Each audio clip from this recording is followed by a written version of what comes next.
এবার 2025 আইপিএলের আগে সবচেয়ে বেশি ভাইরাল হয়েছে যে মুম্বাই ইন্ডিয়ান্সের হয়ে আর আইপিএল খেলবে না রোহিত শর্মা। তবে এই অনুমান ভারতের প্রাক্তন বেশ কয়েকজন ক্রিকেটারের। তাহলে কি এবার সত্যি মুম্বাই ইন্ডিয়ান্স ছেড়ে রোহিত শর্মা কলকাতা নাইট রাইডার্সে যোগ দিতে চলেছে? চলুন জানাবো সেই সম্পর্কে। তবে তার জন্য সম্পূর্ণ ভিডিওটা দেখার অনুরোধ রইল। চলুন শুরু করি। তবে আইপিএল 2024-এর মৌসুমটা একদমই ভালো যায়নি রোহিত শর্মার। মৌসুমের শুরু থেকেই গুজরাট থেকে মুম্বাইতে ফিরিয়ে আনা হয় হার্দিক পান্ডিয়াকে। পরে রোহিতকে সরিয়ে হার্দিক পান্ডিয়াকে করা হয় দলের অধিনায়ক। তবে তাতে ফল কিছু ভালো হয়নি মুম্বাই ইন্ডিয়ান্সের। সবার শেষে মৌসুম শেষ করতে হয়েছে মুম্বাইকে। তবে পাশাপাশি কলকাতার নাইট রাইডার্স বানাম মুম্বাই ইন্ডিয়ান্সের ম্যাচে রোহিত শর্মার ভাইরাল হওয়া একটি অডিও ক্লিপ ঘিরেই হইচই পড়ে যায় সোশ্যাল মিডিয়ায়। জল্পনা ছড়াতে শুরু করে যে রোহিত নাকি আগামী মৌসুমে মুম্বাই ইন্ডিয়ান্স ছেড়ে এবার কলকাতার নাইট রাইডার্সের দলে যোগ দিতে চলেছে। তবে এবার আইপিএল শেষ হওয়ার পরে ভারতের প্রাক্তন ক্রিকেটার আকাশ চোপড়া মনে করছেন রোহিত শর্মা আগামী বছর আর মুম্বাই ইন্ডিয়ান্সে খেলবেন না। সামনের বছর অনুষ্ঠিত হবে আইপিএলের মেগা নিলাম। তখন কি রোহিত মুম্বাই ইন্ডিয়ান্সের সঙ্গে থাকবেন? তবে চলতি মৌসুমে 417 রান করেছেন রোহিত শর্মা, যার গড় ছিল 32.7, স্ট্রাইক রেট ছিল 150।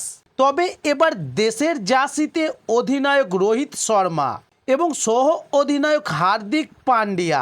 আকাশ চোপড়া তার ইউটিউব চ্যানেলকে বলেন যে আমার মনে হয় রোহিত এবার মুম্বাই ইন্ডিয়ান্সের জার্সি ছেড়ে বেরিয়ে যেয়ে কলকাতার নাইট রাইডার্সের সাথে যোগ দেবেন। তবে আকাশ চোপড়া আরও বলেছেন যে কোনো না কোনোভাবে রোহিতের সঙ্গে মুম্বাইয়ের বিচ্ছেদ হবেই।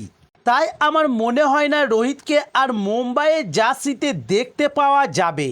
তবে এটা আমার ধারণা, আমি ভুল হতেও পারি। কিন্তু রোহিত শর্মা মুম্বাই ইন্ডিয়ান্সের হয়ে আর পরের মৌসুমে খেলবেন না। তবে 2024-এর আইপিএলে ইডেন গার্ডেন্সে কলকাতার নাইট রাইডার্স ও মুম্বাই ইন্ডিয়ান্স মুখোমুখি হয়েছিল।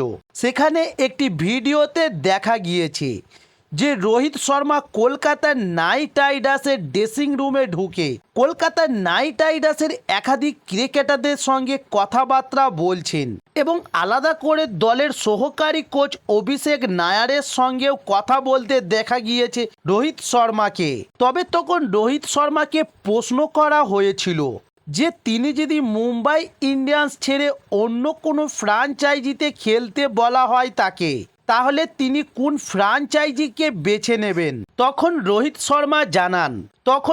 শর্মা জানান ইডেন গার্ডেন হচ্ছে আমার প্রিয় মাঠ এবং এই মাঠে আইপিএলে প্রথম আমার সেঞ্চুরি এবং আন্তর্জাতিক ওডিআই ক্রিকেটেও এখানে আমার সর্বোচ্চ রান এবং কলকাতার সমর্থকরাও আমাকে অনেক ভালোবাসে। তাই আমাকে আইপিএলে মুম্বাই ইন্ডিয়ান্সের জার্সির বদলে অন্য কোনো জার্সির কথা বললে আমি বলবো আমার জন্য কলকাতার নাইট রাইডার্সই হচ্ছে বেস্ট। তবে 2025 আইপিএলে কলকাতার নাইট রাইডার্সে রোহিত শর্মা যোগ দেবে কিনা তা এখনো সম্পূর্ণভাবে কিছু বলা যাচ্ছে না। তবে যেটুকু জানা গিয়েছে সেটি কেবলমাত্র অনুমান করা যাচ্ছে। তবে সম্পূর্ণ জানার জন্য আরও কিছুটা সময় অপেক্ষা করতে হবে। তবে সেই সমস্ত ভিডিওগুলো পাওয়ার জন্য আমার চ্যানেল নতুন হলে চ্যানেলটি সাবস্ক্রাইব করে সঙ্গে থাকুন। নমস্কার।